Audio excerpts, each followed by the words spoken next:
Welcome to the Irlandia news summary. The lead up to this week's NATO summit in Brussels and the Geneva meeting between US President Joe Biden and his Russian counterpart Vladimir Putin saw the first public indication of a cooling in relations between the US and Poland, following the close political alignment between the governments of the two countries during the Trump presidency.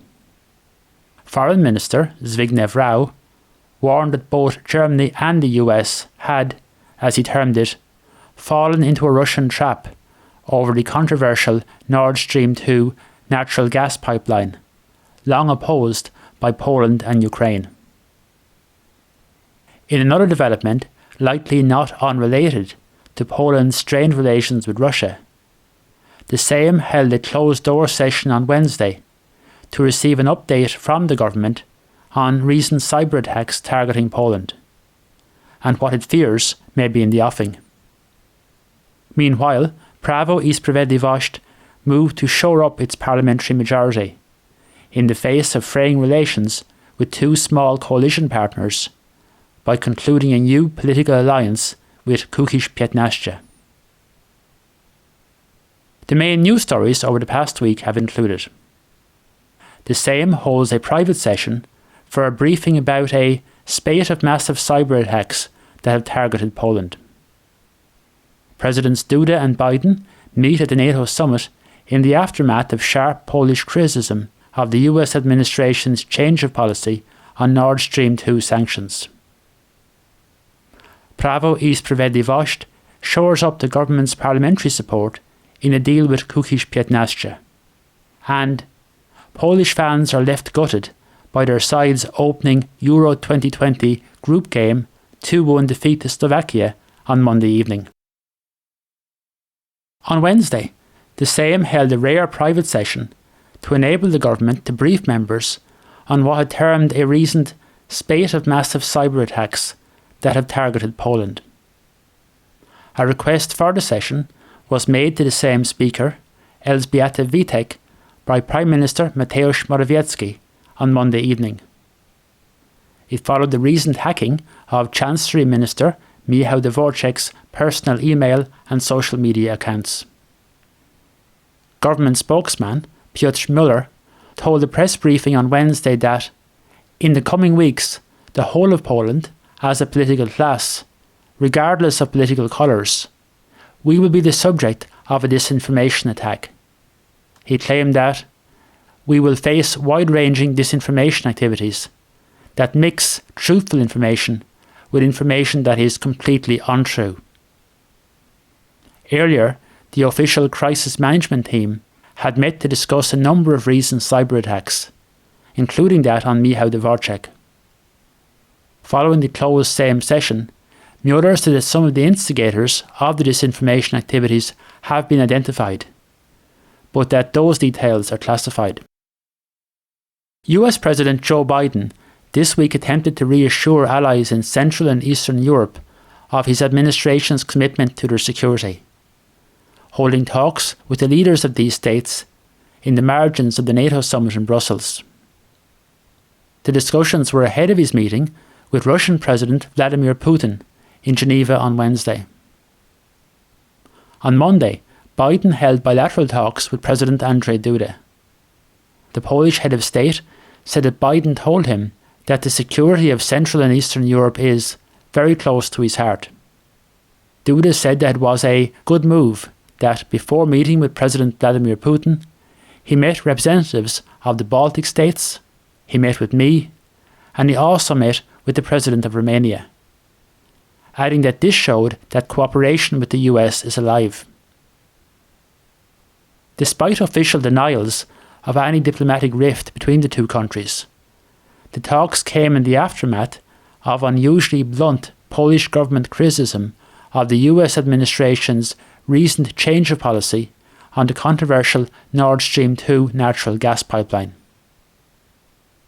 In an interview for the Rzeczpospolita Daily, Foreign Minister Zbigniew Prawo described both Nord Stream 1 and 2 as projects aimed at breaking apart the unity of the West. He said that the German government allowed itself to be caught in this Russian trap, and now the Joe Biden administration is falling into it. This will lead to an escalation of Russia's aggressive behaviour. In remarkably frank comments about the Biden administration's decision to waive sanctions against the German company and its CEO that are building the pipeline, he said that he had learned of the decision from the media, and that our American allies did not find the time to consult the region of the world that's most vulnerable to the impact of this decision.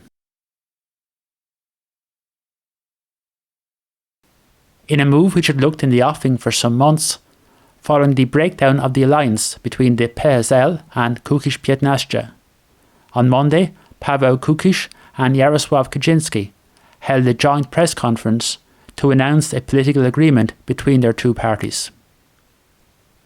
Kaczyński said in a Prawo i Sprawiedliwość Twitter post that we concluded a programme agreement between Prawo i Sprawiedliwość and Kukiz Piętnaście, which envisages support for a number of important bills from the Kukiz Piętnaście programme, with support for the Polski Ład, which is the name given to the government's recently launched economic development plan.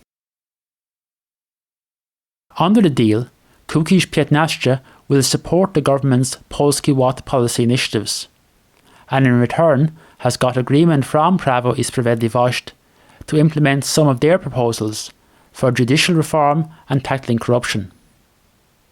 These include a ban on parliamentarians and other political representatives working for state-owned companies, as well as the exclusion of anyone convicted of corruption from working for the public sector.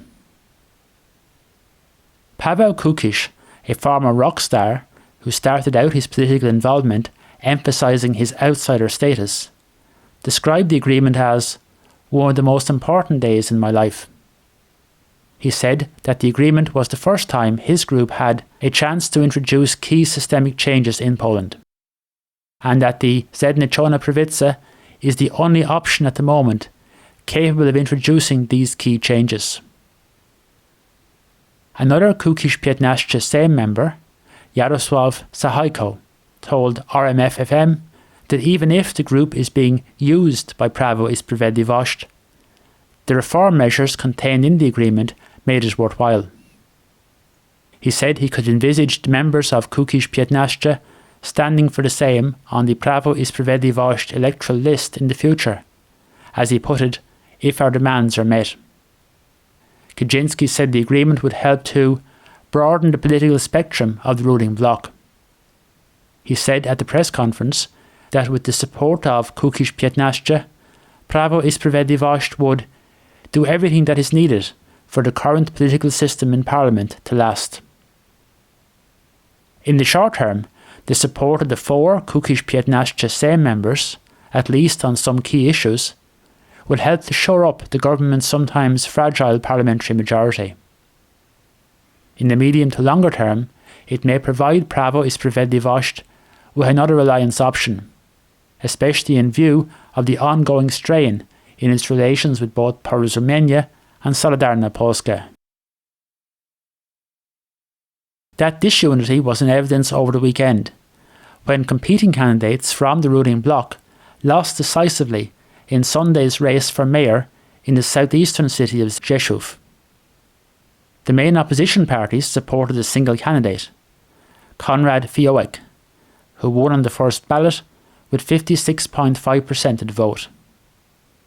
The Prawo i Sprawiedliwość candidate, Ewa Leniart, came a distant second with 23.6%, while Deputy Justice Minister Marcin Warchoł of Solidarna Polska won 10.7%. Konfederacja's Grzegorz Braun won 9.2% of the vote. In an unusual tie-up between the two smaller coalition partners, usually seen as being ideologically on either side of Prawo i Sprawiedliwość, Warchoł was also supported by Porozumienie. The Polish government has announced a further relaxation of capacity restrictions, including in churches, as had been demanded in an open letter to the Prime Minister by Archbishop Stanisław Gondecki, the head of the Polish Episcopal Conference. Since last Sunday, churches can be filled up to half capacity, and capacity limits have also been raised for trade fairs, conferences, concerts and hotels. From June 26th, sports facilities can open to half capacity for sports events and concerts, and hotels can operate at 3/4 capacity. In addition, those who have been fully vaccinated don't count towards the capacity limits. The death took place in Gdansk on Saturday of the Polish sailor who between 1976 and 1978 became the first woman to circumnavigate the globe single-handedly. Krystyna Wojnowska-Liszkiewicz, who was aged 84 at the time of her death, covered 31,166 nautical miles on board the yacht Mazurek over 401 days at sea. It certainly wasn't the start to their European Championship campaign that Polish fans were hoping for.